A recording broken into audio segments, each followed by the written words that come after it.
കർത്താവായ യേശുക്രിസ്തുവിൻ്റെ നാമത്തിൽ എല്ലാവർക്കും സ്നേഹവന്ദനം. സഹോദരീ ഇന്ന് ഞാൻ നിങ്ങളോട് അല്പസമയം ചെലവഴിക്കാൻ ആഗ്രഹിക്കുന്ന കാര്യം എന്ന് പറയുന്നത്, ഈ വിശ്വാസ സമൂഹത്തിൽ അധികമായി വർദ്ധിച്ചു വരുന്നതായ സാത്താൻ്റെ പ്രലോഭനങ്ങളെക്കുറിച്ച് നിങ്ങൾക്കൊരു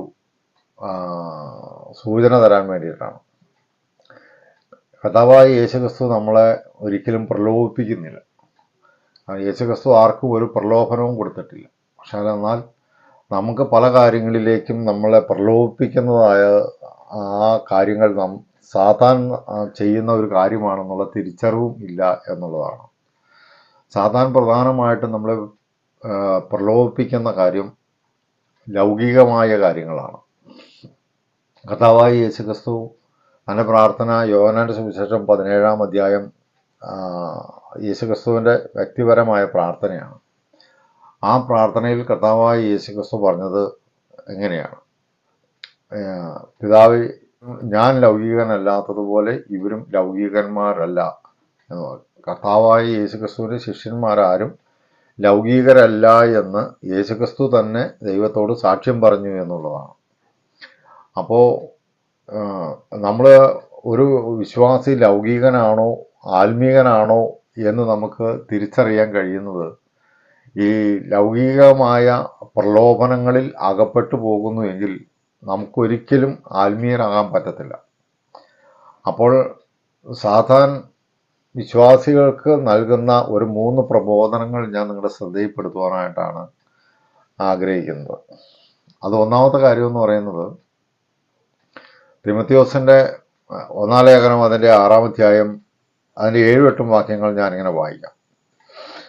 ഇഹലോകത്തിലേക്ക് നാം ഒന്നും കൊണ്ടുവന്നിട്ടില്ല, ഇവിടെ നിന്ന് യാതൊന്നും കൊണ്ടുപോകുവാൻ കഴിയുന്നതുമല്ല. ഉണ്മാനും ഉടുപ്പാനും ഉണ്ടെങ്കിൽ മതി എന്ന് നാം വിചാരിക്കാം. ഇവിടെ വിശ്വാസികളെ സംബന്ധിച്ച് ഇന്നത്തെ പല ശുശ്രൂഷകന്മാരിലൂടെയും സാത്താൻ വിശ്വാസികൾക്ക് നൽകുന്ന പ്രലോഭനങ്ങളിൽ ഏറ്റവും പ്രധാനപ്പെട്ടതാണ് ഭൗതികമായ കാര്യങ്ങൾ, ഭൗതികമായ സാധനങ്ങൾ, അല്ലെങ്കിൽ ഭൗതികമായിട്ടുള്ള ഒരു അനുഗ്രഹം. അത് ഇന്നത്തെ ശുശ്രൂഷകന്മാർ വിശ്വാസികൾക്ക് വാഗ്ദാനങ്ങൾ നൽകുന്നതാണ്.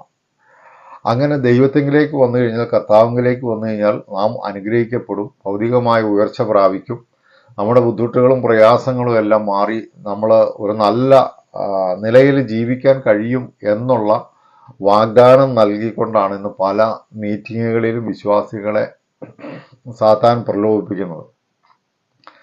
അതായത് ദൈവത്തിൻ്റെ അനുഗ്രഹമാണ് സമ്പത്ത് എന്നുള്ള ഒരു പ്രലോഭനം.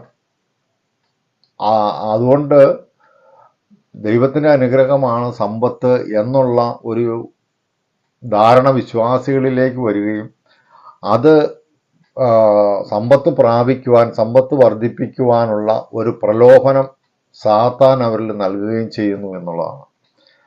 അപ്പോൾ ദൈവിക അനുഗ്രഹമാണ് സമ്പത്ത് എന്നുള്ള ധാരണ ഉള്ളതുകൊണ്ട് അത് എങ്ങനെയെങ്കിലും നേടണം അല്ലെങ്കിൽ എങ്ങനെയെങ്കിലും ഉണ്ടാക്കണം എന്നുള്ള ഒരു പ്രേരണ, ഒരു പ്രലോഭനം സാത്താൻ വിശ്വാസികൾക്ക് നൽകിയിരിക്കുന്ന ഒരു കാലമാണിത്.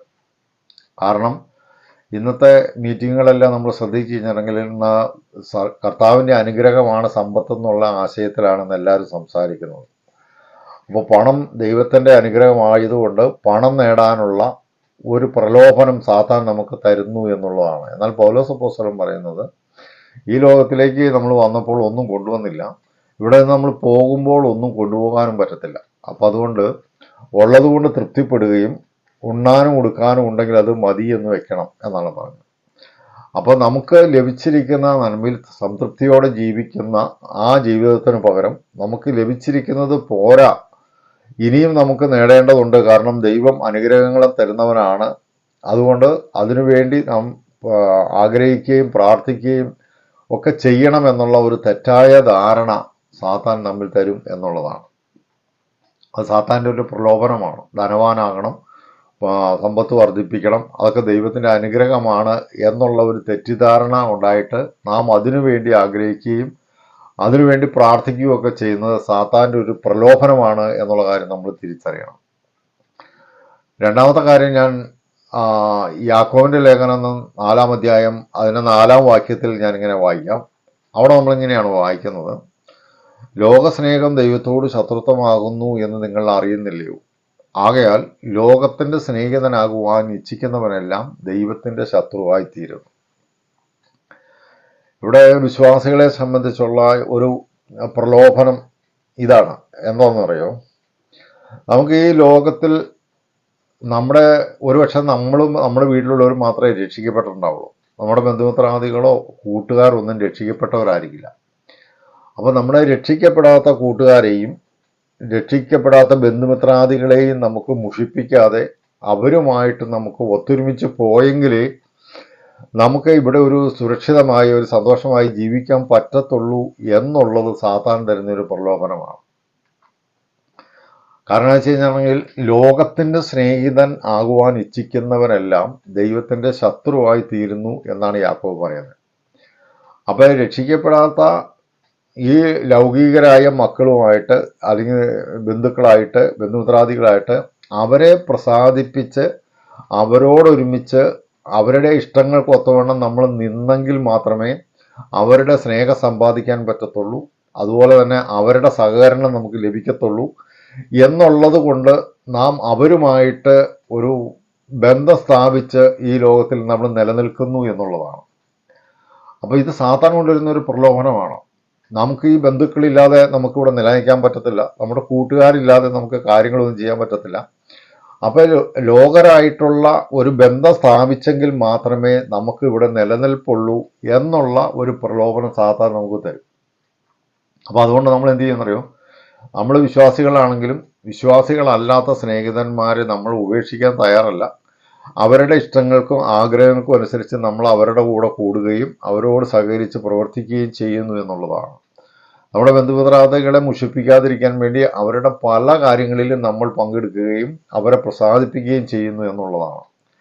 അതിൻ്റെ കാരണം എന്താണെന്ന് വെച്ച് കഴിഞ്ഞിട്ടുണ്ടെങ്കിൽ ഇവരെ കൂടാതെ നമുക്കിവിടെ നിന്നാൽ ശരിയാവത്തില്ല, അല്ലെങ്കിൽ നമുക്കിവിടെ നിൽക്കാൻ പറ്റത്തില്ല എന്നുള്ള ഒരു ധാരണ നമുക്കുള്ളത് കൊണ്ട് അത് സാത്താൻ്റെ ഒരു പ്രലോഭനമാണെന്ന് നമുക്ക് തിരിച്ചറിയാൻ കഴിയണം. കാരണം യാക്കോബ് പറഞ്ഞത് ലോകത്തിൻ്റെ സ്നേഹിതനാകുവാൻ ഇച്ഛിക്കുന്നവനെല്ലാം ദൈവത്തിന് ശത്രുവായി മാറുന്നു. അപ്പോൾ നമ്മുടെ ഒരു കാര്യം നമ്മൾ മനസ്സിലാക്കേണ്ടതുണ്ട്. അനേക ദൈവമക്കളും പ്രാർത്ഥിക്കുന്ന പ്രാർത്ഥനയ്ക്ക് ഉത്തരം ലഭിക്കാതിരിക്കുന്നതിൻ്റെ ഒരു പ്രധാന കാരണം ഇതാണ് എന്നുള്ള കാര്യം പല വിശ്വാസികൾക്കും അറിയത്തില്ല. അതായത് ലോകത്തിൻ്റെ സ്നേഹിതന്മാരായിരിക്കുന്ന വ്യക്തികൾ ദൈവത്തിൻ്റെ ശത്രുവാണ്. അപ്പോൾ ദൈവത്തിൻ്റെ ശത്രുവായ ഒരു ദൈവ പൈതല് അവൻ ദൈവത്തിൻ്റെ ശത്രുവായി മാറുവാണെന്ന് അവൻ ചിന്തിക്കുന്നില്ല. അവൻ ദൈവത്തോട് പ്രാർത്ഥിക്കുന്ന കാര്യങ്ങൾക്ക് ഉത്തരം കിട്ടുന്നില്ല. കാരണം എന്താണ്? അവൻ ദൈവത്തിൻ്റെ ശത്രുവായി തീർന്നിരിക്കുകയാണ്. അവൻ എങ്ങനെയാണ് ദൈവത്തിൻ്റെ ശത്രുവായത്? ഈ ലോകത്തിൻ്റെ ബന്ധുമിത്രാദികളെ സ്നേഹിതരെ അവരെല്ലാം ലോകപ്രകാരം ലൗകികരായി ജീവിക്കുന്നവരാണ്. അപ്പോൾ ലൗകികരായി ജീവിക്കുന്നവരോട് നമ്മൾ ചങ്ങാത്തം കൂടി അവരെ കൂടാതെ നമുക്കിവിടെ നിലനിൽപ്പില്ല എന്നുള്ള വിധത്തിൽ നാം അവരോട് കൂട്ടുകൂടുമ്പോൾ, അല്ലെങ്കിൽ അവരുമായിട്ട് നമ്മൾ ഒത്തൊരുമിച്ച് ജീവിക്കുമ്പോഴാണ് നാം ദൈവത്തിൻ്റെ ശത്രുവായി തീരുന്നത് എന്നുള്ള കാര്യം നമ്മൾ മനസ്സിലാക്കണം. അതുകൊണ്ടാണ് യാക്കോബ് പറയുന്നത് ലോകസ്നേഹം ദൈവത്തോട് ശത്രുത്വമാണ്. അപ്പോൾ ഈ ലോകത്തിൽ നമ്മുടെ ബന്ധുമിത്രാദികൾ സ്നേഹിതരൊക്കെ അവരെ നമ്മൾ സ്നേഹിക്കുമ്പോൾ നമ്മൾ മനസ്സിലാക്കേണ്ട ഒരു കാര്യം, അവരുടെ ലൗകികമായ അല്ലെങ്കിൽ ഈ ലോകത്തിൻ്റെ മാനദണ്ഡങ്ങൾക്കനുസരിച്ച് ജീവിക്കുന്നതായ ആ ജീവിതത്തെ നമ്മൾ ഒരിക്കലും പിന്തുടരുകയോ അനുകരിക്കുകയോ സഹകരിക്കുകയോ ചെയ്യരുതെന്നുള്ളതാണ്. അപ്പോൾ തന്നെ ദൈവത്തിൻ്റെ സ്നേഹത്താൽ നാം അവരോട് ഇടപെടേണ്ടതുണ്ട്. അപ്പം ഈ അവരെ കൂടാതെ നമുക്ക് നിലനിൽപ്പില്ല എന്നുള്ള ഒരു ധാരണയിൽ, അല്ലെങ്കിൽ അവരില്ലാതെ നമുക്ക് ഇവിടെ സന്തോഷത്തോടെ ജീവിക്കാൻ പറ്റത്തില്ല എന്നുള്ള ധാരണ നമുക്ക് ഉണ്ടാകുന്നുവെങ്കിൽ അത് ആ പ്രലോഭനം തരുന്നത് സാത്താനാണെന്നുള്ള കാര്യം നമ്മൾ തിരിച്ചറിയണം. കാരണം യേശുക്രിസ്തുവിന് എത്രയോ ശിഷ്യന്മാരെ യേശുക്രിസ്തുവിന് കൂട്ടായി കൊണ്ടു നടക്കാൻ പറ്റുമായിരുന്നു. പക്ഷേ യേശുക്രിസ്തു കേവലം 12 ശിഷ്യന്മാരെയാണ് കൊണ്ടു നടന്നത്. അപ്പോൾ യേശുക്രിസ്തുവിന് കൂടെ ഉണ്ടായിരുന്നത് വെറും 12 പേരാണ്. അപ്പോൾ നമ്മൾ വലിയ ഒരു കൂട്ടു സമൂഹത്തെ നമുക്ക് ഉണ്ടാക്കിയെടുക്കാനല്ല നമ്മൾ ശ്രമിക്കണം. അപ്പോൾ ഈ ലോകത്തിലുള്ള പലരും ബന്ധുക്കളും ചർച്ചക്കാരും സ്നേഹിതരും ഒക്കെ നമുക്ക് കൂട്ടായിരിക്കണമെന്ന് നമ്മൾ ആഗ്രഹിക്കുന്നത് ആ സാത്താൻ്റെ ഒരു പ്രലോഭനമാണ്. കാരണം അവരെ പ്രസാദിപ്പിക്കുന്ന ഒരു ജീവിതമാണ് നമ്മൾ നയിക്കുന്നതെങ്കിൽ തീർച്ചയായിട്ടും നമ്മൾ സാത്താൻ്റെ പ്രലോഭനത്തിലാണ്. അങ്ങനെയുള്ള ഒരു വ്യക്തി, അവൻ ആ ലോകത്തെ സ്നേഹിക്കുന്ന വ്യക്തി, അവൻ ദൈവത്തിന് ശത്രുവായിരിക്കുന്നത് കൊണ്ട് അവൻ്റെ പ്രാർത്ഥനകൾ പോലും ദൈവം കേൾക്കത്തില്ല എന്നുള്ള സത്യം നമ്മൾ മനസ്സിലാക്കണം. അപ്പം നമുക്ക് നമ്മുടെ ജീവിതത്തിൽ അവരെ കൂടാതെ നമുക്ക് ജീവിക്കാനാകില്ല എന്നുള്ള ആ തെറ്റിദ്ധാരണ നമുക്കുണ്ടാകരുത്. അത് സാത്താൻ്റെ ഒരു പ്രലോഭനമാണ് എന്ന് നമ്മൾ മനസ്സിലാക്കണം. പക്ഷെ അത് നമ്മൾ തിരിച്ചറിയുന്നില്ല. കാരണം നമ്മൾ നോക്കുമ്പോൾ ഇതൊക്കെ നമുക്ക് ആവശ്യമാണ്, അവരെ നമുക്ക് ഒഴിവാക്കാൻ പറ്റത്തില്ല എന്നൊക്കെ നമുക്ക് തോന്നുന്നത് അത് ക്രിസ്തീയ കർത്താവായ യേശുക്രിസ്തുവിൻ്റെ വീക്ഷണകോണല്ല. കാരണം കർത്താവായ യേശുക്രിസ്തു പറഞ്ഞു, ഞാൻ ലൗകികനല്ലാത്തതുപോലെ എൻ്റെ ശിഷ്യന്മാരും ലൗകികരല്ല എന്ന് പറഞ്ഞു. ഇനി മറ്റൊരു കാര്യം, അതായത് ഇപ്പം മൂന്നാമത്തെ കാര്യം ഞാൻ നിങ്ങളോട് പറയാം. അത് യോഹന്നാൻ്റെ ലേഖനം 1-ാം ലേഖനം 2-ാം അധ്യായം അതിൻ്റെ 15-ാം വാക്യമാണ്. ലോകത്തെയും ലോകത്തിനുള്ളതിനെയും സ്നേഹിക്കരുത്. ജഡമോഹം, കൺമോഹം, ജീവനത്തിൻ്റെ പ്രതാപം, ഇങ്ങനെ ലോകത്തിലുള്ളതെല്ലാം പിതാവിൽ നിന്നല്ല. അപ്പം ഈ ലോകത്തിലുള്ളതായ മഹത്വം, അല്ലെങ്കിൽ ലോകത്തിൻ്റെ മഹത്വം, അല്ലെങ്കിൽ ലോകത്തിൻ്റെ ഒരു അംഗീകാരം, അത് നമ്മൾ ലക്ഷ്യമാക്കിക്കൊണ്ട് നാം പ്രവർത്തിക്കുന്നുവെങ്കിൽ അത് ക്രിസ്തീയ പ്രവർത്തനങ്ങളാണെങ്കിൽ പോലും അത് സാത്താൻ്റെ ഒരു പ്രലോഭനമാണ്. കാരണം മറ്റുള്ളവരാൽ നമ്മൾ അംഗീകരിക്കപ്പെടണം, മറ്റുള്ളവരുടെ ബഹുമാനം നമുക്ക് ലഭിക്കണം, അല്ലെങ്കിൽ മറ്റുള്ളവർ നമ്മളെ എന്നാ പറയണേ പ്രശംസിക്കണം. അതിനു വേണ്ടിയിട്ടുള്ള പ്രവർത്തനങ്ങൾ നമ്മൾ നടത്തുമ്പോൾ നമ്മളൊരു സത്യം മനസ്സിലാക്കണം. അത് ആ പ്രലോഭനം ഉണ്ടാകുന്നത് സാത്താൻ നമുക്ക് തരുന്ന പ്രലോഭനമാണെന്ന് നമ്മൾ തിരിച്ചറിയണം. കാരണം യേശുക്രിസ്തു ഈ ലോകത്തിൻ്റെ അംഗീകാരമൊന്നും മേടിച്ചവനല്ല. യേശുക്രിസ്തു ഒരിക്കൽ ഇങ്ങനെ പറഞ്ഞു, മനുഷ്യരിലുള്ളത് എന്തെന്ന് സ്വതവേ എനിക്കറിയാവുന്നത് കൊണ്ട് ഞാൻ മനുഷ്യനാലുള്ള മാനം അന്വേഷിക്കുന്നില്ല. അപ്പോൾ അതാണ് യേശുക്രിസ്തു ലൗകികനല്ല എന്നുള്ളതിൻ്റെ ഏറ്റവും പ്രധാനപ്പെട്ട കാര്യം. യേശുക്രിസ്തു പറഞ്ഞു, ഞാൻ മനുഷ്യരാലുള്ള മാനം അന്വേഷിക്കുന്നില്ല. എന്നാൽ ഇന്ന് വിശ്വാസത്തെ നമുക്ക് വിശ്വാസ സമൂഹത്തിലേക്ക് നമ്മൾ നോക്കിക്കഴിഞ്ഞാൽ ഏതൊരു മനുഷ്യനും ഈ ലോകത്തിൽ അറിയപ്പെടുന്ന ഒരു വ്യക്തിയായി തീരണം എന്നുള്ള ഒരാഗ്രഹം അവരിലേക്ക് സാത്താൻ ഒരു പ്രലോഭനം നൽകുന്നു എന്നുള്ളതാണ്.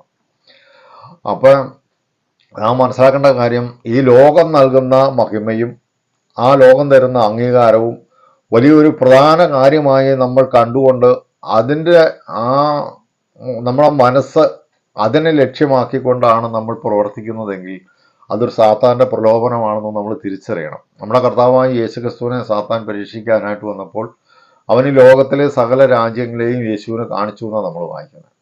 അപ്പോൾ യേശുവിനെ ലോകത്തിലെ സകല രാജ്യങ്ങളെയും അതിൻ്റെ മഹത്വവും അവനെ കാണിച്ചിട്ട് യേശുക്രിസ്തുവിനോട് സാത്താൻ പറഞ്ഞത്, ഞാൻ ഇത് നിനക്ക് തരാം, ഇതെല്ലാം എൻ്റെ പക്കലാണ് ഏൽപ്പിച്ചിരിക്കുന്നത്, അത് ഞാൻ നിനക്ക് തരാം, നീ ഒരൊറ്റ കാര്യം ചെയ്താൽ മതി, വീണ് എന്നെ ഒന്ന് നമസ്കരിച്ചാൽ മതി. അപ്പം ലോക രാജ്യങ്ങളെയും ലോകരാജ്യത്തിൻ്റെ മഹത്വത്തെയും യേശുക്രിസ്തുവിന് കാണിച്ചിട്ട് സാത്താൻ പറഞ്ഞത്, എന്നെ നമസ്കരിക്കുന്നവർക്കൊക്കെ ഇത് തരാം എന്നാണ് പറഞ്ഞത്. അപ്പം ലോകത്തിൻ്റെ മഹത്വവും ലോകത്തിൻ്റെ അംഗീകാരവും ലോകത്തിൻ്റെ പ്രശംസയും ആഗ്രഹിക്കുന്ന സഹോദരന്മാർ ഉണ്ടെങ്കിൽ ഞാൻ നിങ്ങളോട് പറയാം, ആ കാര്യങ്ങളെല്ലാം നമുക്ക് മുമ്പിൽ വെച്ച് നീട്ടുന്നത്, അല്ലെങ്കിൽ അതിനുവേണ്ടി നമ്മൾ ആഗ്രഹിക്കണമെന്ന് നമ്മളെ പ്രലോഭിപ്പിക്കുന്നത് സാത്താനാണെന്നുള്ള തിരിച്ചറിവ് നമുക്കുണ്ടാവണം. അപ്പോൾ ഒരു വിശ്വാസി ആത്മീയനാണോ ലൗകികനാണോ എന്ന് തിരിച്ചറിയുവാനായിട്ട് അളക്കാനുള്ള ഒരളവ് പോലാണ് ഞാൻ ഈ പറഞ്ഞ ഈ 3 പ്രലോഭനങ്ങൾ. യേശുക്രിസ്തു ഇങ്ങനെയുള്ള കാര്യങ്ങളിൽ ഒന്നും നമ്മെ പ്രലോഭിപ്പിക്കുന്നില്ല. ലോകത്തിൻ്റെ അംഗീകാരം നേടാൻ നമ്മൾ ശ്രമിക്കണമെന്ന് യേശുക്രിസ്തു ഒരിക്കലും നമ്മളോട് പറയുന്നില്ല. അതിനുവേണ്ടിയുള്ള ആഗ്രഹം നമ്മുടെ ഉള്ളത്തിൽ കർത്താവ് തരുന്നുമില്ല. കാരണം കർത്താവ് ഈ ലോകത്തിൻ്റെ അംഗീകാരം പറ്റാത്തവനാണ്. അപ്പോൾ അംഗീകാരം നേടാത്തവനാണ്, ലോകം വെറുത്തവനാണ്. അപ്പോൾ യേശുവിനെ ലോകം വെറുത്ത ആ ലോകക്കാരുടെ അംഗീകാരവും ബഹുമാനവും നമുക്ക് ആവശ്യമില്ല എന്നുള്ളതാണ്. പക്ഷെ സാത്താൻ ആ ലോകത്തിൻ്റെ അംഗീകാരവും ബഹുമാനവും അതിൻ്റെ പ്രശംസയും നമ്മൾ പിടിക്കണം എന്നുള്ള, അല്ലെങ്കിൽ നമ്മൾ നേടണം എന്നുള്ള ഒരു ആഗ്രഹം സാത്താൻ നമ്മുടെ ഉള്ളത്തിൽ തരുന്നു എന്നുള്ളതാണ്. അതാണ് നാം ലൗകികനായിരിക്കുന്നു എന്നുള്ളതിൻ്റെ ഒരു അടയാളം. ഞാനിപ്പോൾ 3 കാര്യങ്ങളാണ് നിങ്ങളുടെ ശ്രദ്ധയിൽപ്പെടുത്തിയത്. ഒന്ന് എന്താണെന്ന് ചോദിച്ചിട്ടുണ്ടെങ്കിൽ, ഈ ലോകത്തിന് നൽകുവാൻ കഴിയുന്ന ഭൗതിക അനുഗ്രഹങ്ങൾ ദൈവികമാണെന്ന് നമ്മെ കൊണ്ട് ചിന്തിപ്പിച്ച് അതിനുവേണ്ടി പ്രാർത്ഥിക്കുകയും ആഗ്രഹിക്കുകയും ചെയ്യുന്നു. ഈ ലോകത്തിലെ ഭൗതിക കാര്യങ്ങൾ ദൈവാനുഗ്രഹമാണെന്ന് നമ്മൾ വിശ്വസിക്കുകയും അത് നേടാൻ വേണ്ടി നമ്മൾ ആഗ്രഹിക്കുകയും പ്രാർത്ഥിക്കുകയും ചെയ്യുന്നു. ഇതാണ് സാത്താൻ തരുന്ന ഒന്നാമത്തെ പ്രലോഭനം. രണ്ടാമത്തെ കാര്യം എന്ന് പറയുന്ന, ലോകത്തിൻ്റെ അംഗീകാരവും ബഹുമാനവും മഹത്വവും അത് നമുക്ക് കിട്ടണം എന്നുള്ള ഒരു ആഗ്രഹം അല്ലെങ്കിൽ അതിനുള്ള ഒരു വാഞ്ച നമ്മുടെ ഹൃദയത്തിൽ സാത്താൻ തരുന്നു എന്നുള്ളതാണ്. അത് രണ്ടാമത്തെ കാര്യമാണ്. മൂന്നാമത്തെ കാര്യം എന്ന് പറഞ്ഞാൽ, ഈ ലോകത്തിലുള്ള ബന്ധങ്ങളെ സ്ഥിരപ്പെടുത്തിക്കൊണ്ട് ആ ബന്ധങ്ങളില്ലാതെ നമുക്കിവിടെ നിലനിൽക്കാൻ കഴിയത്തില്ല എന്നുള്ള ഒരു തെറ്റായ ധാരണ സാത്താൻ നമ്മുടെ ഹൃദയത്തിൽ തരുന്നു എന്നുള്ളതാണ്. അപ്പം നമുക്ക് ഈ ലോകത്തിലുള്ള നമ്മുടെ രക്ഷിക്കപ്പെടുന്നതിന് മുമ്പുള്ള സ്നേഹിതരും നമ്മുടെ ബന്ധുമിത്രാദികളും ഒന്നും ചിലപ്പോൾ രക്ഷിക്കപ്പെട്ടവരല്ല. അപ്പം രക്ഷിക്കപ്പെട്ടവരുമായിട്ടുള്ള ബന്ധത്തിലല്ലാതെ നമുക്കിവിടെ നിലനിൽക്കാൻ കഴിയില്ല എന്നുള്ള ഒരു ധാരണ സാത്താൻ നമ്മുടെ ഉള്ളത്തിൽ തരും. അങ്ങനെ നമ്മളെ ഈ കാരണങ്ങളാൽ നമ്മളെ ലൗകികരാക്കി തീർക്കുവാനാണ് സാത്താൻ ശ്രമിക്കുന്നത്. അപ്പം ലൗകികരായി കഴിഞ്ഞാൽ ദൈവമായിട്ടുള്ള ബന്ധത്തിൽ നിന്ന് നമ്മൾ വിച്ഛേദിക്കപ്പെടുന്നു എന്നുള്ളതാണ്. ലോകത്തെയും ലോകത്തിനുള്ളതിനെയും സ്നേഹിക്കരുത്. ലോകത്തിന്റെ സ്നേഹിതനാകുവാൻ ഇച്ഛിക്കുന്നവനെല്ലാം ദൈവത്തിന്റെ ശത്രുവായി തീരുന്നു എന്നാണ്. അപ്പം ലോകത്തെയും ലോകത്തിലുള്ളതിനെയും സ്നേഹിക്കാതെ ഒരു ദൈവത്തിന്റെ ശത്രുവായി തീരാതെ ഈ സാത്താന്റെ പ്രലോഭനങ്ങളിൽ കുടുങ്ങി ഇങ്ങനെയുള്ള ആഗ്രഹങ്ങൾ നമ്മുടെ ഉള്ളത്തിൽ വന്നു കഴിഞ്ഞാൽ അപ്പോൾ തന്നെ നമ്മൾ അതിൽ നിന്ന് ഒഴിഞ്ഞു മാറുക എന്നുള്ളതാണ്. അത് സാത്താന്റെ പ്രലോഭനമാണെന്ന് നമ്മൾ തിരിച്ചറിയണം. ഭൗതിക സമ്പത്ത് വർദ്ധിപ്പിക്കണമെന്നുള്ള ആഗ്രഹത്തെയും ലോക അംഗീകാരം പ്രാപിക്കണമെന്നുള്ള ആ മനോഭാവത്തെയും അതുപോലെ ഇവിടുത്തെ വ്യക്തിബന്ധങ്ങളെ നിലനിർത്തണം എന്നുള്ള ആ ഒരാഗ്രഹവും നമ്മൾ സാത്താൻ തരുന്ന പ്രലോഭനങ്ങളാണ് നമ്മളെ അത് ലൗകികരാക്കാനുള്ളതാണ് എന്നുള്ള കാര്യം നമ്മൾ തിരിച്ചറിഞ്ഞ് അതിൽ നിന്ന് നമ്മൾ സ്വതന്ത്രരാകണമെന്ന് ഞാൻ നിങ്ങളെ പ്രബോധിപ്പിക്കുകയാണ്. കാരണം യേശുക്രിസ്തുവിൻ്റെ പ്രാർത്ഥനയിൽ യേശുക്രിസ്തു പറഞ്ഞത്, എൻ്റെ ശിഷ്യന്മാരാരും ലൗകികരല്ല എന്നാണ് പറഞ്ഞത്. അപ്പം ഇന്ന് യേശുക്രിസ്തുവിൻ്റെ ശിഷ്യന്മാരായിരിക്കുന്ന നാമും അന്നത്തെ യേശുക്രിസ്തുവിൻ്റെ കൂടെ ഉണ്ടായിരുന്ന 12 ശിഷ്യന്മാരെ പോലെ തന്നെ നമ്മളും ലൗകികരല്ലാതെ ആത്മീയരായിരിക്കണമെന്ന് കർത്താവായ യേശുക്രിസ്തു ആഗ്രഹിക്കുന്നു എന്നുള്ളതാണ്. അപ്പോൾ അതുകൊണ്ട് വീഡിയോ ശ്രദ്ധിച്ചാൽ നിങ്ങൾക്ക് ഈ ആത്മീയനാണോ ലൗകികനാണോ എന്ന് തിരിച്ചറിയുവാനുള്ള 3 അളവുകോലാണ് ഞാൻ പറഞ്ഞത്. അപ്പോൾ അതിൻ്റെ മാനദണ്ഡത്തിൽ സ്വയം പരിശോധിച്ചുകൊണ്ട് സാത്താൻ്റെ പ്രലോഭനങ്ങളിൽ നിന്ന് ഒഴിഞ്ഞിരിക്കണമെന്ന് നിങ്ങളെ ഓർമ്മിപ്പിച്ചുകൊണ്ട് ഞാൻ ഈ വീഡിയോ അവസാനിപ്പിക്കുകയാണ്. ദൈവം അനുവദിക്കുന്ന പക്ഷം മറ്റൊരു വീഡിയോയിൽ നമുക്ക് വീണ്ടും കാണാം.